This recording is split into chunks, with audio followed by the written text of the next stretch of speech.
साथियों, आप सबका इस स्वयं प्रभा लाइव में स्वागत है।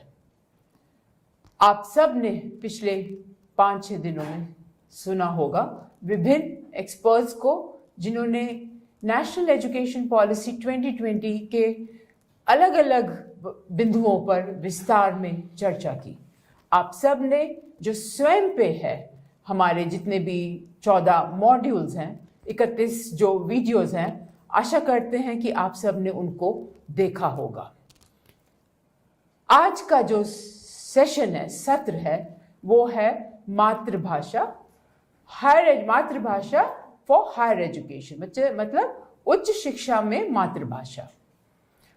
अगर आपने ध्यान से देखा होगा, पेज 53 पे ये पूरा एक सेक्शन लिखा हुआ है नेशनल एजुकेशन पॉलिसी 2020 में, और इस विषय को 2.5 पेज में लिखा गया है। तो आप इससे अंदाजा लगा सकते हैं कि इस विषय की कितनी महत्वता है भारत सरकार ने दी है इन नेशनल एजुकेशन पॉलिसी 2020। तो एक बात मैं उसमें से कोट करूंगी जो मेरे को बहुत अच्छी लगी, वो ये है, different language see the world differently. ये बहुत अच्छी इंग्लिश में ही लिखा हुआ है। आपने हिंदी में अगर आप लोगों ने पढ़ा होगा या अपनी भाषा में पढ़ा होगा तो आपको समझ में आ जाएगा, पर मैंने इंग्लिश में कोट किया, different language see the world differently. उसमें लिखा हुआ है कि यूनेस्को ने कहा है कि 197 इंडियन जो लैंग्वेजेस हैं, they are as endangered languages. इन सब पर बात करने के लिए आज हमारे साथ हैं प्रोफेसर जितेंद्र श्रीवास्तव। प्रोफेसर जितेंद्र श्रीवास्तव हमारे स्कूल ऑफ ह्यूमैनिटीज में हिंदी के प्रोफेसर हैं, पर आजकल वो इंटरनेशनल डिवीजन है हमारा इग्नू में, उसके डायरेक्टर हैं। इन्होंने मास्टर्स पीएचडी अपना जेएनयू से किया। 25 से अधिक किताबें हैं, 150 से अधिक इनके लेख हैं विभिन्न पत्रिकाओं में। बहुत अच्छे कवि हैं, जाने माने कवि हैं।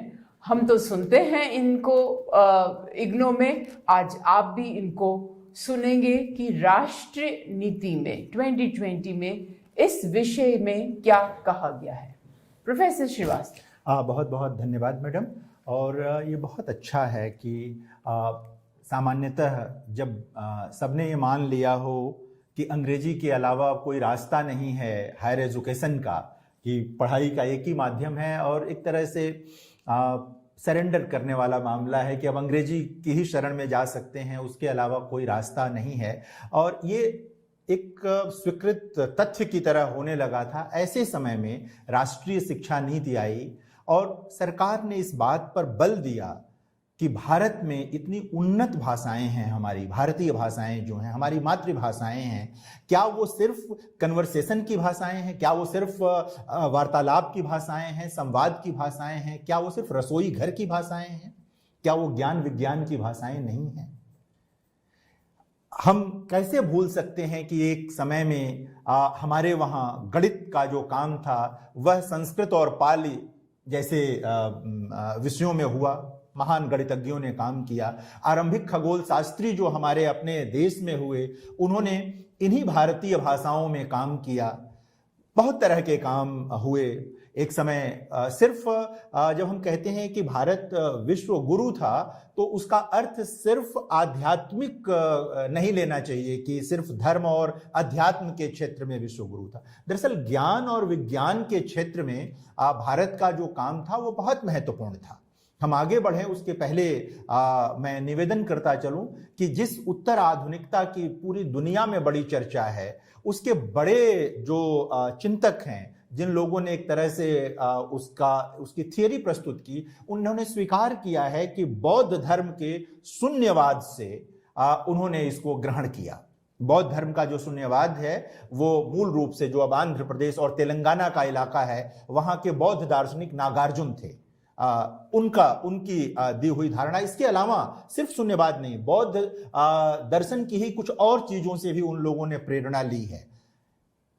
जिन चीजों को हम अपने ही देश में भुला चुके हैं, जिन चीजों पर अब हमारे अपने ही देश में कोई फोकस नहीं है, उस पर फ्रांस से एक विचारक कहता है कि हमने भारत के बौद्ध दर्शन से इसकी मूल प्रेरणा ली।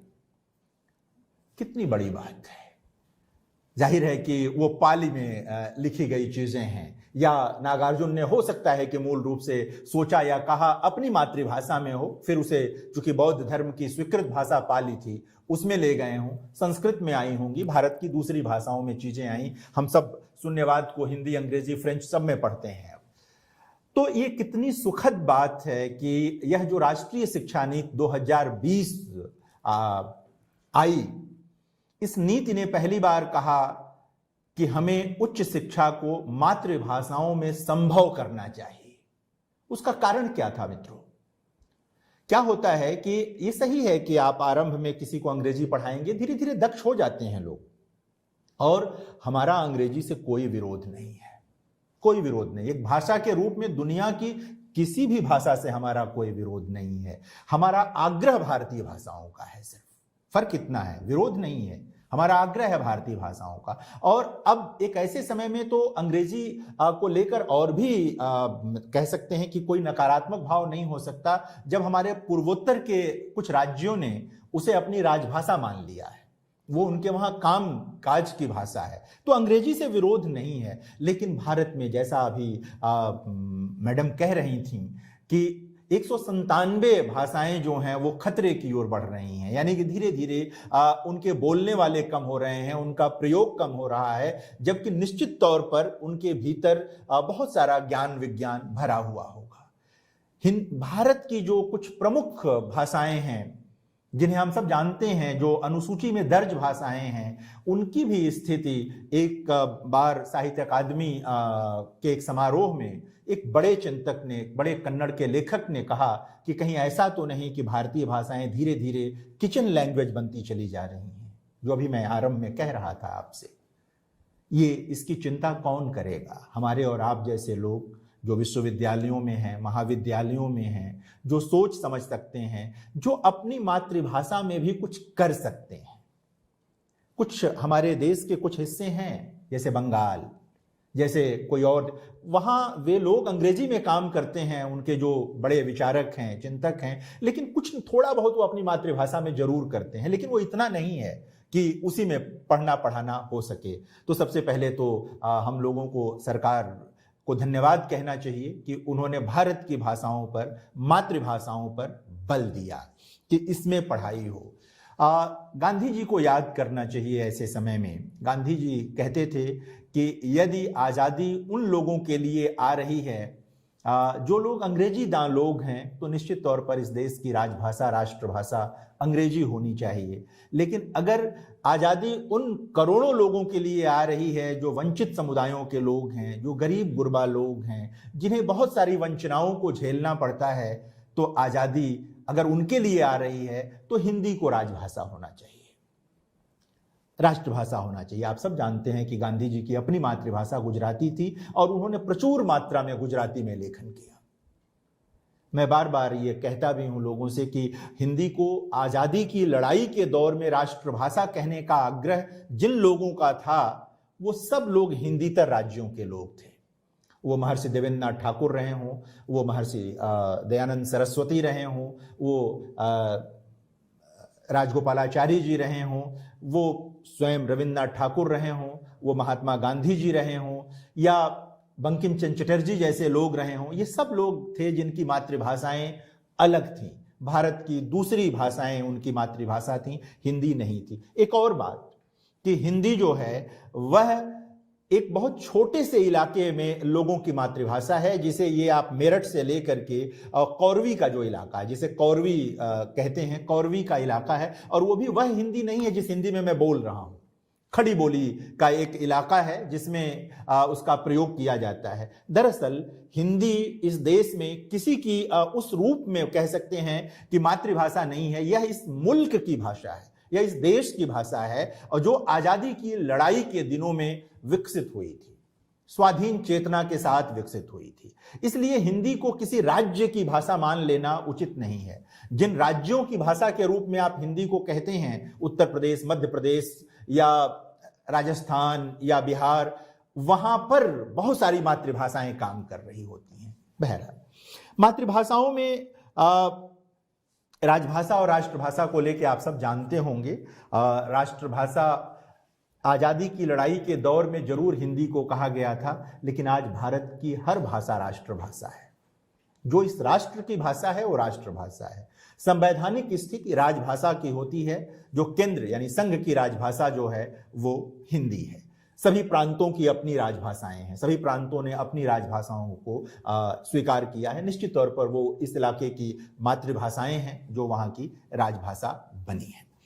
सरकार का आग्रह मातृभाषाओं के लिए इसलिए भी रहा कि कोई बच्चा जब कहीं पैदा होता है तो सबसे पहले वो अपनी मातृभाषा में ही आचरण शुरू करता है, बातचीत तो अपनी मातृभाषा में शुरू करता है, अपनी माँ से, अपने परिवार में। कुछ परिवारों को छोड़ दीजिए जहां पर एकदम अंग्रेजी स्वीकृत हो गई है परिवारों के भीतर भी, तो सामान्यतः जो है वो हिंदी में, अगर हिंदी प्रदेश कहीं हिंदी इलाका है जैसे दिल्ली में है या कहीं है, कुछ परिवार दिल्ली में तो एक चूंकि मेट्रो है तो यहाँ पर तो कई भाषा के लोग रहते हैं जिनकी मातृभाषाएं अलग हैं। लखनऊ में है, कहीं है, पटना में है, चेन्नई में है, कोचीन में है, तो वहां पर वो अपनी जो मातृभाषा है वो उसका आचरण करते हैं धीरे धीरे।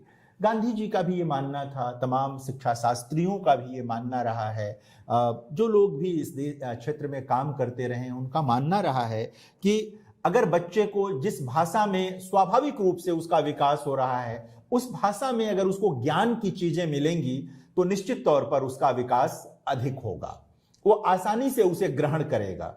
जैसे क्या होता है कि हम लोग आसपास देखते हैं अपने कि जब बच्चों को आप भेजिए तो हिंदी तो वो उस समय फ्लुएंटली बोल रहा होगा, मलयालम फ्लुएंटली बोल रहा होगा जहां होगा, तमिल बहुत मतलब तेजी के साथ वो बोल रहा होगा, लेकिन जब अंग्रेजी सीखना शुरू करता है तो निश्चित तौर पे अल्फाबेट से शुरू करता है, वो ABCD, फिर मिलाना शुरू करता है, फिर बोलना शुरू करता है, फिर उसके शब्दकोश वो याद करता है। जबकि मातृभाषा का शब्दकोश स्वाभाविक रूप से उसमें शामिल हो जाता है, उसकी चेतना का वो हिस्सा हो जाता है, उसकी पूरे मतलब क्या कह सकते हैं उसके व्यवहार का हिस्सा हो जाता है वो शब्दकोश। तो अंग्रेजी अलग से उसे अर्जित करनी पड़ती है। मैं पुनः कहूं कि अंग्रेजी से विरोध नहीं है, सिर्फ एक उदाहरण के तौर पर हम ये बात कह रहे हैं।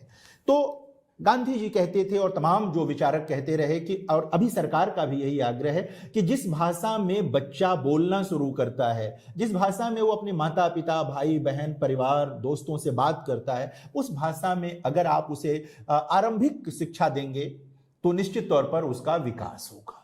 आरंभिक शिक्षा अगर उसको मिल जाएगी निश्चित तौर पर तो फिर आगे भी वो क्रमशः बढ़ सकता है।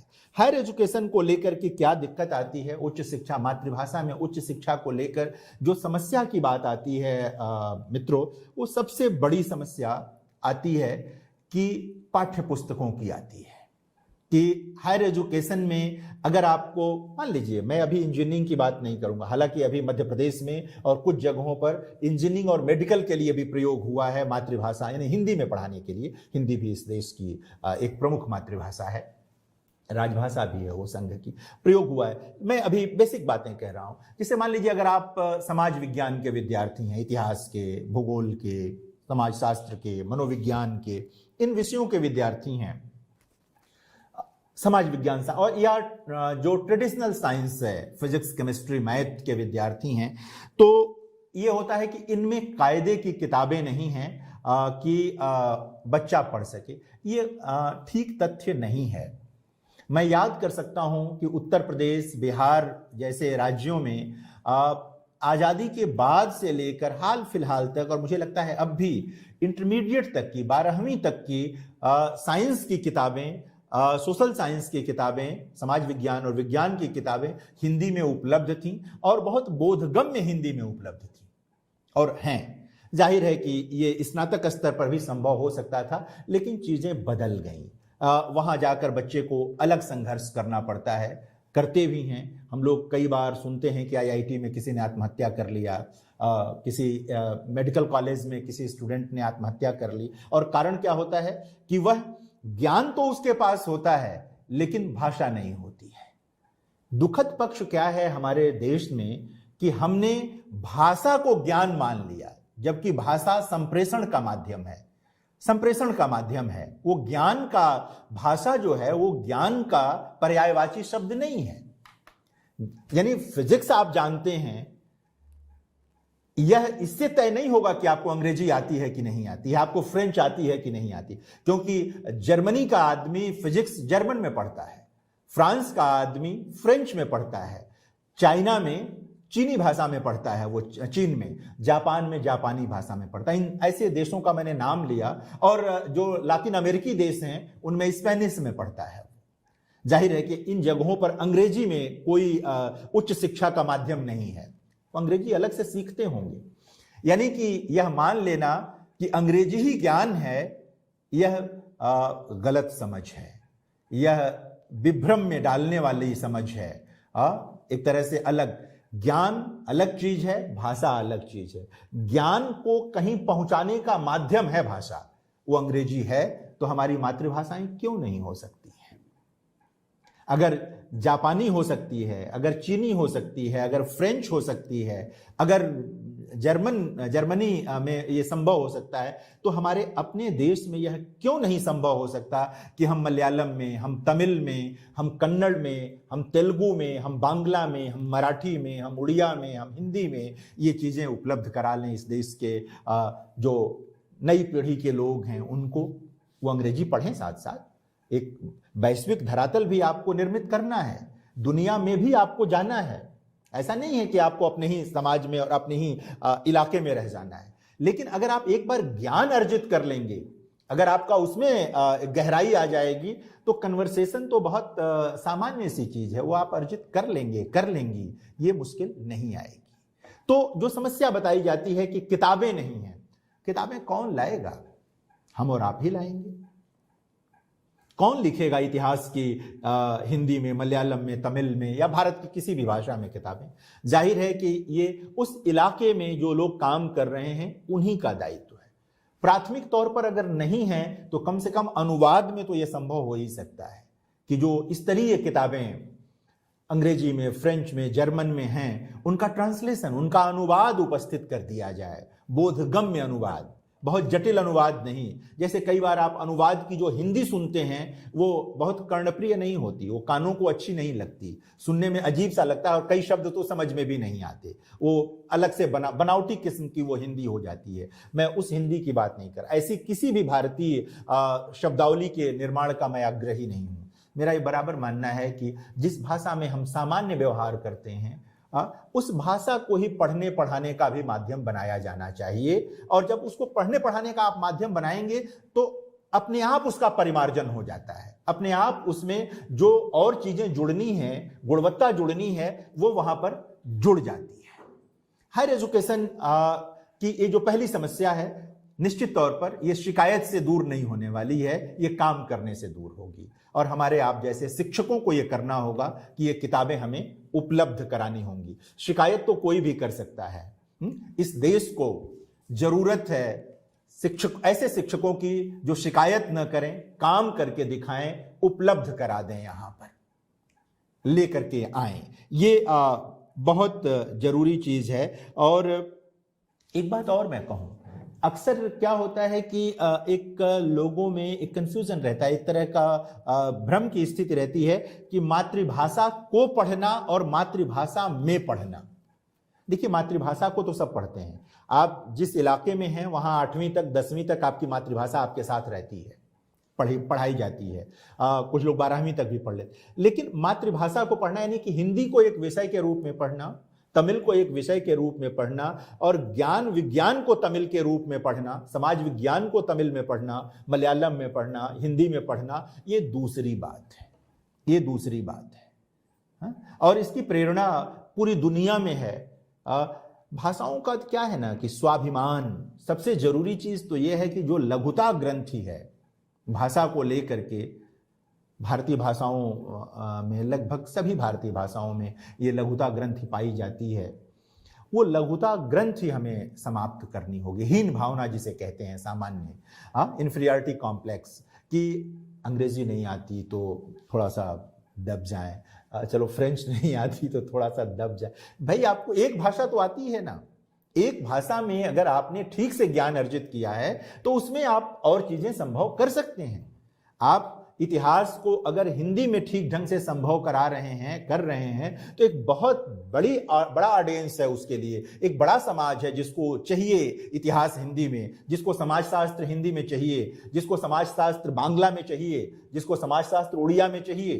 वो तमाम लोग जो अभी भी वंचनाओं से निकल कर आए हैं, जिनके लिए अभी महंगी शिक्षा संभव नहीं हो पाई है आरंभिक तौर पर, वो कहां से लाएंगे इन चीजों को?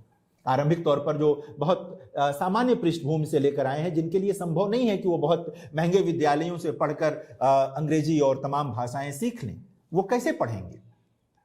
और उनको बीच में छोड़ना तो कोई न्याय संगत बात हो नहीं सकती कि उनको छोड़ दिया जाए या उनके भीतर और इंफीरियरिटी कॉम्प्लेक्स, लघुता ग्रंथि भर दी जाए कि तुमको तो सिर्फ तुम्हारी मातृभाषा आती है साहब और कुछ नहीं आती। इससे तो काम नहीं चलने वाला है। और ये ड्यूटी हमारी और आपकी है, एक टीचर के रूप में, एक अध्यापक के रूप में ये हमारी ड्यूटी है कि हम इस लघुता ग्रंथि को भी खत्म करें। मैं याद करता हूं जवाहरलाल नेहरू विश्वविद्यालय के दिनों को, जब वहां पर इंटरनेशनल स्टडीज में और सोशल साइंस के डिपार्टमेंट में तमाम इलाकों से जो बच्चे आते थे भारत के, और उनकी अंग्रेजी बहुत सामान्य होती थी या कई बार कमजोर होती थी, तो कुछ अच्छे अध्यापक थे वहाँ पर, सोशल साइंस के भी, पॉलिटिकल साइंस के, सोशियोलॉजी के, इंटरनेशनल स्टडीज में, जो उन बच्चों में विश्वास भरते थे कि तुमको एक भाषा आती है, तुम धीरे धीरे अंग्रेजी भी सीख जाओगे, अपनी भाषा में काम करो। और वे वैसे बच्चे थे जिन्होंने बाद में अंग्रेजी में अपनी थीसिस लिखी, बाद में अब उनके उसमें से कई तो इंटरनेशनल स्तर के स्कॉलर हैं। जब जवाहरलाल नेहरू यूनिवर्सिटी आए थे तो वो टूटी फूटी अंग्रेजी भी नहीं बोल सकते थे, नहीं लिख सकते थे, तो किया। तो मैं कह रहा हूं कि अंग्रेजी तो किसी भी स्तर पे जाके अर्जित की जा सकती है भाषा। एक भाषा अगर आप आते हैं, अगर जेएनयू में आकर के उन बच्चों में भी इंफीरियरिटी कॉम्प्लेक्स ला दिया जाता तो कहीं के नहीं होते। मैं नाम लेकर कईयों के बता सकता हूं जो इस समय इकोनॉमिक्स की दुनिया में और सोशियोलॉजी और क्या कहते हैं, कई इंटरनेशनल स्टडीज के कई जो डिपार्टमेंट हैं उनमें बड़े स्कॉलर हैं। अब जब वो आए थे जेएनयू में, वो स्थिति सामान्य थी उनकी। उन शिक्षकों का ने काम किया, उनको जाहिर है कि हम लोगों को प्रणाम निवेदित करना चाहिए ऐसे शिक्षकों को। तो हमारी जिम्मेदारी बनती है कि मातृभाषा में शिक्षा संभव नहीं है, उच्च शिक्षा, ये शिकायत नहीं, ये शिकायत तो बिल्कुल किनारे करने की जरूरत है। हमें उसके लिए हम ही को सीढ़ी बनना होगा। अगर नहीं है 75 साल बाद तो यह विलाप का विषय है, यह शोक का विषय है, यह सिर्फ शिकायत का विषय नहीं है, ये शिकायत का विषय नहीं है।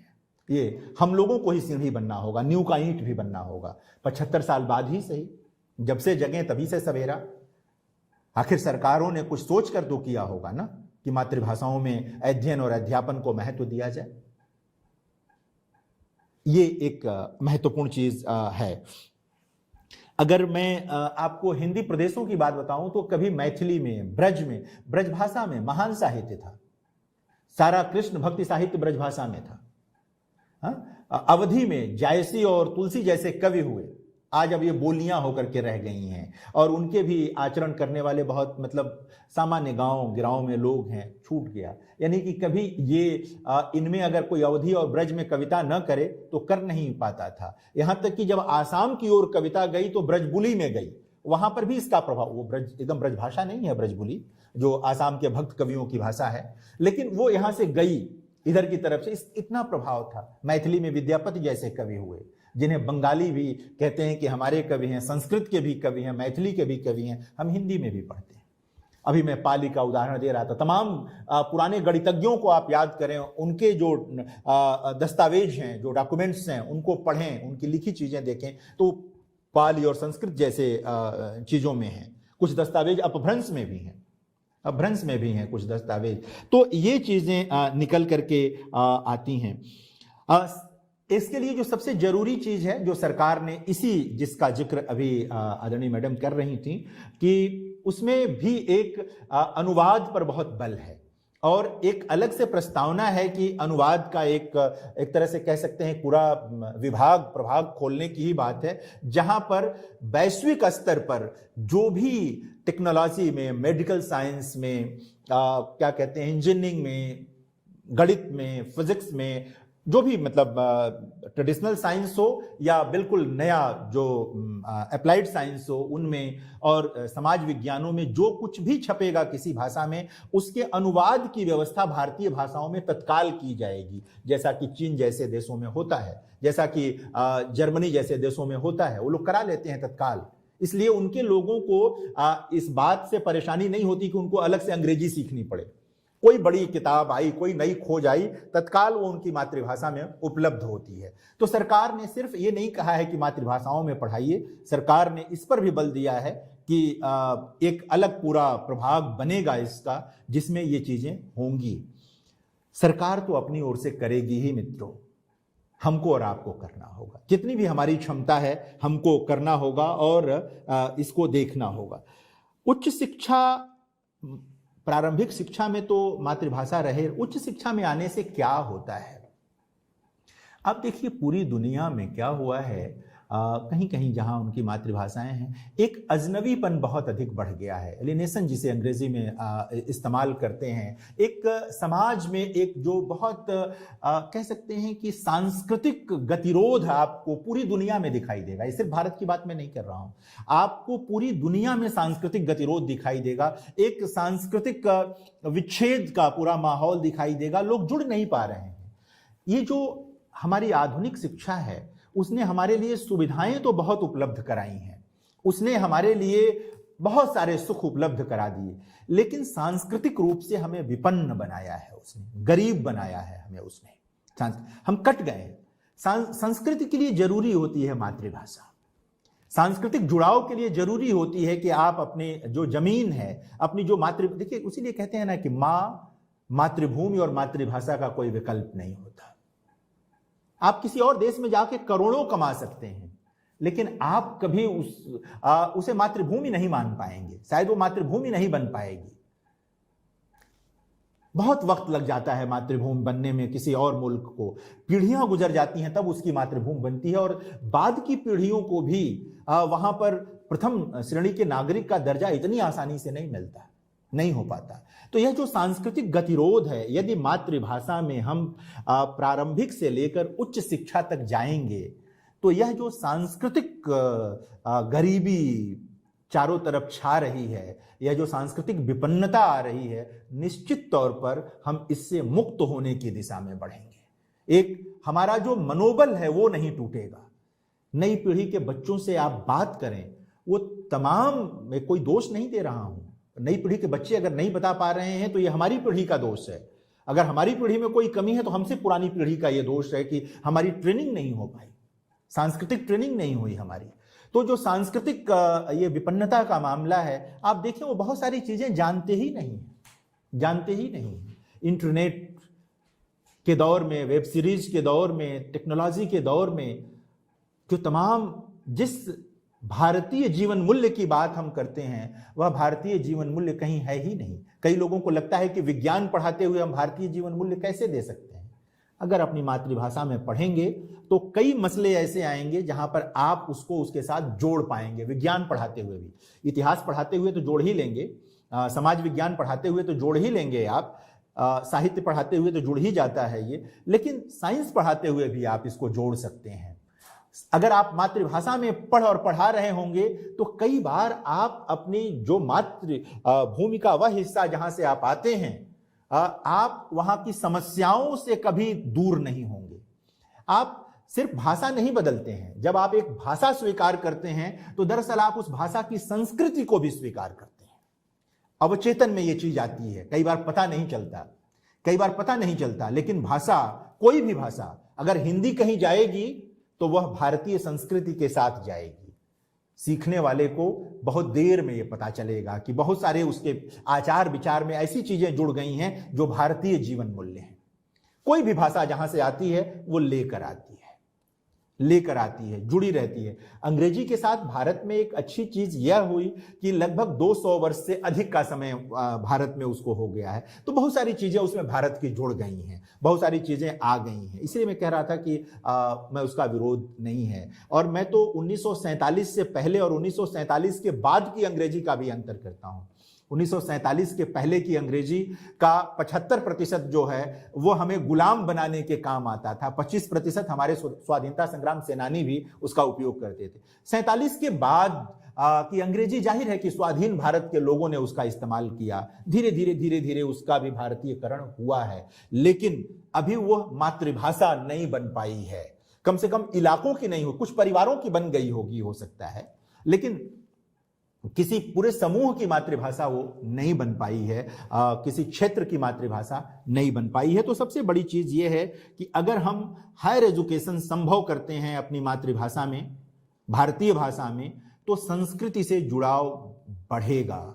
ये जो आत्महत्या की घटनाएं हैं, यह जो अकेलेपन की घटनाएं हैं, यह जो पारिवारिक विच्छेद की घटनाएं हैं, विवाद की घटनाएं हैं, निश्चित तौर पर यह जो मातृभाषा है, जो अपनी संस्कृति है, यह जो अपना एक पूरा परिवेश है, जाने अनजाने उससे विलग होने का नतीजा है, जाने अनजाने उससे दूर होने का नतीजा है। उसके कारण ये चीजें निकल करके आती हैं। तो अगर हम उच्च शिक्षा को भारतीय भाषाओं में संभव कर पाए, और करना तो चाहिए, हम लोगों को कोशिश करनी चाहिए, तो संस्कृति का जुड़ाव बढ़ेगा, सांस्कृतिक अकेलापन बहुत कम होगा। निश्चित तौर पर हम लोग एक सामूहिकता महसूस करेंगे, सामूहिकता महसूस करेंगे। आप देखिए ना, आप दिल्ली में हो, कल्पना कीजिए कि आप दिल्ली में हो और अचानक आप भारत के किसी एक ऐसे हिस्से से आते हो जहां पर हिंदी नहीं बोली जाती, आप बांग्ला भाषी हो, मराठी भाषी हो,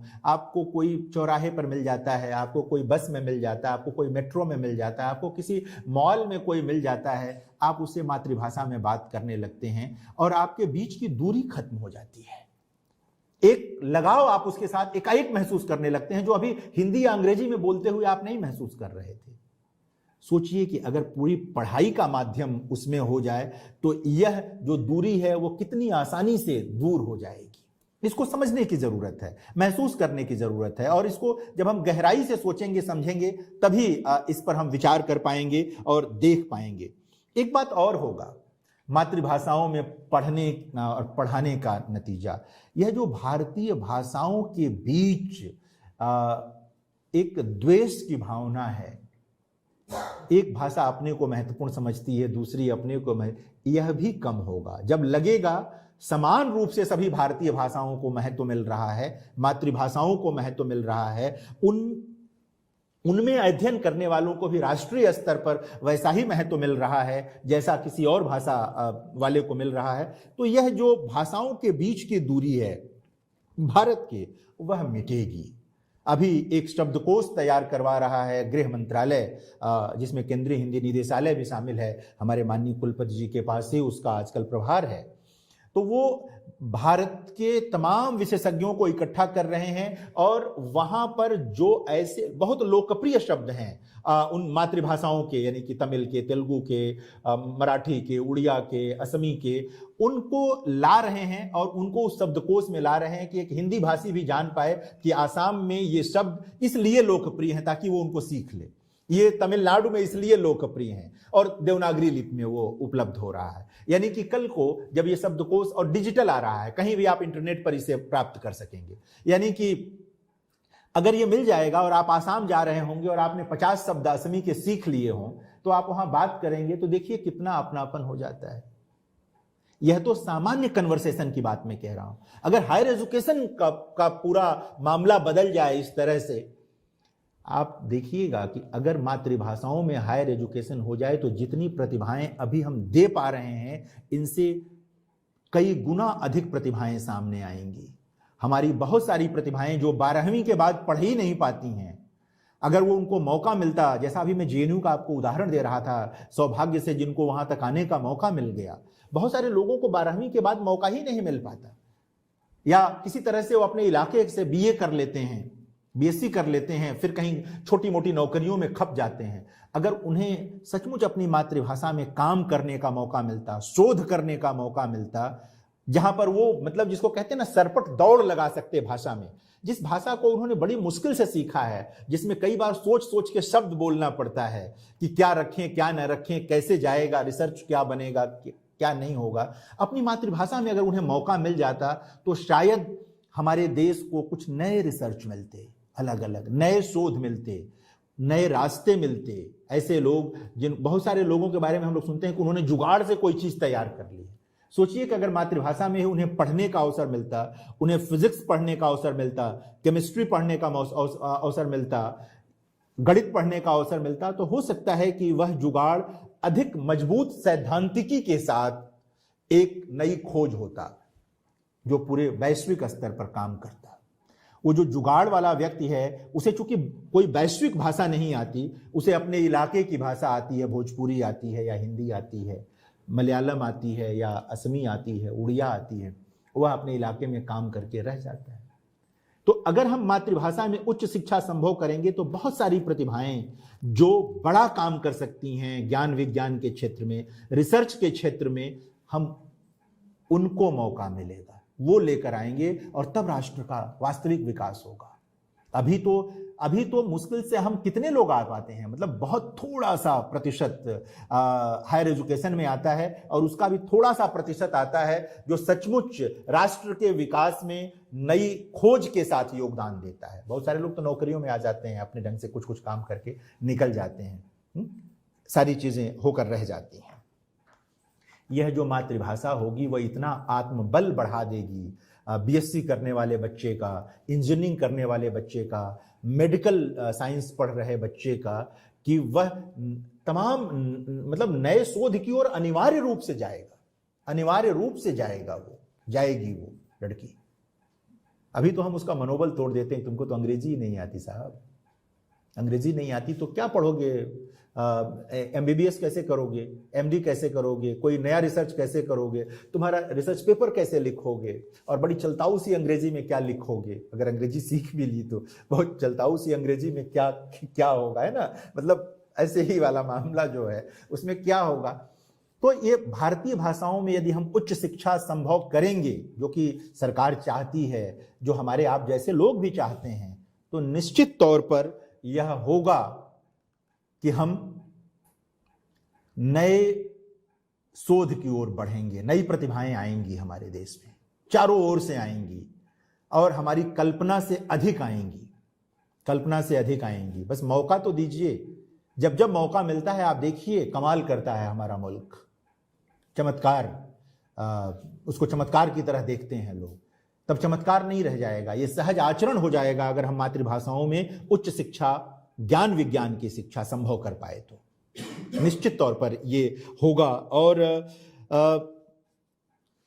पुनः मैं दोहराऊं कि जब हम कह रहे हैं कि मातृभाषा में कर रहे हैं, तो हम भारत में ही एक दूसरी भाषा को ये नहीं कह रहे हैं कि उसको छोड़ दो, उसके साथ चलिए। देखिए, मौसी का घर कितना भी अच्छा हो, वो माँ का घर तो नहीं हो सकता ना। माँ का घर तो अपना घर होगा ना, माँ का घर होगा। मौसी का घर अच्छा रहे, लेकिन अपना घर भी अच्छा होना चाहिए। अपना घर है और किराए का घर है। किराए का घर कितना भी अच्छा आपको मिल जाए, वो किराए का ही घर रहेगा, वो अपना घर नहीं हो सकता। तो अपने घर में ही जितने कदम चल करके, जिस भी ढंग से हम अपने घर को थोड़ा सुंदर बना सकते हैं, अधिक क्या कह सकते हैं, हवादार बना सकते हैं, तो बनाएं। ये मातृभाषाओं में उच्च शिक्षा दरअसल नई खिड़कियां खोलने जैसे, अधिक हवादार बनाने का मामला है। अभी बड़ा सुफोकेशन है, बड़ी घुटन है हायर एजुकेशन में, बच्चे दबाव में भाषा सीखते हैं। तो ठीक है कि पिछले 20-25 वर्ष में इतने प्राइवेट स्कूल आ गए, इतने तरह की आ गए कि थोड़ा सहज हुआ है अंग्रेजी का मामला। नहीं तो 90 के दशक तक तो ये है कि बच्चों को अलग से कोशिश करके अंग्रेजी में जाना पड़ता था। जो जा पाते थे वही आगे बढ़ पाते थे, वही कर पाते थे। तो इसे व्यवस्थित करने की जरूरत है। क्या है कि फोन पहले 3 तरह के आते थे, अब मोबाइल के दौर में लोगों को इसका कंसेप्ट, एक लोकल होता था, एक एसटीडी होता था, एक आईएसडी होता था। हाँ, लोकल का एक नंबर, एसटीडी का एक नंबर होता था, 0 लगा के कोड मिलता था, अब तो लोगों को याद भी नहीं रह गए, और एक आईएसडी नंबर होता था। देखिए क्या है, कुछ लोगों का क्या है, लोकल खराब हो जाता है, एसटीडी सही रखते थे वो अपना। लोकल खराब मैं व्यंजना में कह रहा हूं कि वो लोकल पे संवाद नहीं रखते थे, वो एसटीडी उनका चलता रहेगा। कुछ लोगों का एसटीडी पे आईएसडी चलता रहता। देखिए, इंटरनेशनल होइए, नेशनल भी होइए, लेकिन पहले स्थानीय होइए। जो स्थानीय नहीं है वह राष्ट्रीय भी नहीं हो सकता, और जो कायदे से राष्ट्रीय नहीं है वो वैश्विक क्या होगा। बिना जड़ का जो पेड़ होता है उसके गिरने के लिए आंधी की जरूरत नहीं होती है, हवा का एक तेज झोंका भी उसको गिरा देता है। कमजोर जो पहाड़ियों पर पौधे लगे होते हैं आप उनको देखिए, वो गिर जाते हैं क्योंकि उनकी जड़ नहीं जम पाती है। मातृभाषा दरअसल जड़ है, हाँ? वो रूट है। अगर वो मजबूत होगी और उसमें आप एक बढ़ने और चढ़ने का मौका देंगे विद्यार्थी को, तो निश्चित तौर पर उस पेड़ को कोई नहीं गिरा पाएगा। और फिर वो अंग्रेजी भी सीख लेगा, फ्रेंच भी सीख लेगा, दुनिया में जहां जाएगा काम भर की चीज सीख लेगा और वो काम करेगा क्योंकि उसके पास ज्ञान है। भाषा सिर्फ उसको संप्रेषण के लिए चाहिए, ज्ञान उसने अर्जित कर लिया है। हम शुरू में ही अंग्रेजी का एक बैरियर लगा करके, एक उसके सामने एक बांध करके उसके ज्ञान को ही विकसित नहीं होने देते हैं और अंग्रेजी को ही ज्ञान का पर्याय बना देते हैं। हमें इस मानसिकता से बचना होगा। अंग्रेजी ज्ञान का पर्याय नहीं है, वह भी भारत की अन्य भाषाओं की तरह सिर्फ संप्रेषण की भाषा है, सिर्फ अपनी बात को एक जगह से दूसरी जगह पहुंचाने की भाषा है। क्योंकि दुनिया में बड़े हिस्से में अंग्रेजों का उपनिवेश रहा, उनकी कॉलोनी रही, इसलिए अंग्रेजी दुनिया भर में पहुंच गई। जहां फ्रेंच कॉलोनी रही वहां फ्रांसीसी पहुंच गई, जहां पर लैटिन अमेरिकी देशों की रही वहां स्पेनिश पहुंच गई। लेकिन इसका मतलब ये नहीं था कि यही महान भाषाएं हैं, ये हैं महान भाषाएं, लेकिन हमारी अपनी भाषाएं भी बहुत महान भाषाएं हैं। तो हमें स्थानीयता, राष्ट्रीयता और वैश्विकता तीनों का ध्यान रखना होगा, तब हम सही अर्थ में इस महान भारत के विकास में अपना योगदान दे पाएंगे और इसका रास्ता मातृभाषाओं से होकर जाता है। कम से कम हायर एजुकेशन की दुनिया में तो ये होकर जाता ही जाता है। बहुत सारी बातें हैं, मैंने इस पर एक लंबा लेख भी लिखा था जो प्रोफेसर पांडा और दास साहब की जो किताब है न्यू एजुकेशन पॉलिसी वाली, उसमें एक कि मातृभाषा में कैसे करें, उसमें बहुत सारे पहलू मैंने लिए थे। बहुत सारा काम होने भी लगा है। अभी देखिए ना, इंदिरा गांधी राष्ट्रीय मुक्त विश्वविद्यालय ने एक प्रयोग किया है और इसी स्वयंप्रभा चैनल पर प्रयोग किया है, जहां पर भारत की भाषाओं में यहाँ इग्नू की सामग्री हिंदी और अंग्रेजी में तैयार होती रही है। अभी स्वयंप्रभा पर माननीय कुलपति जी की प्रेरणा से और हमारे सभी शिक्षकों के सहयोग से ये हो रहा है कि भारत की तमाम महत्वपूर्ण भाषाओं में यहाँ पर लेक्चर हो रहे हैं। यानी वही इतिहास का वही अध्याय, समाजशास्त्र का वही अध्याय, एजुकेशन का वही अध्याय उड़िया में भी जा रहा है, असमी में भी जा रहा है, बांग्ला में भी जा रहा है, मराठी में भी जा रहा है, तमिल तेलुगु में भी जा रहा है। और वहां बच्चा जो अंग्रेजी में किताब उसके पास पहुंची हुई है, जब वो अंग्रेजी में पढ़ते हुए अपनी भाषा में भी सुन ले रहा है तो उसका आत्मविश्वास देखते बनेगा।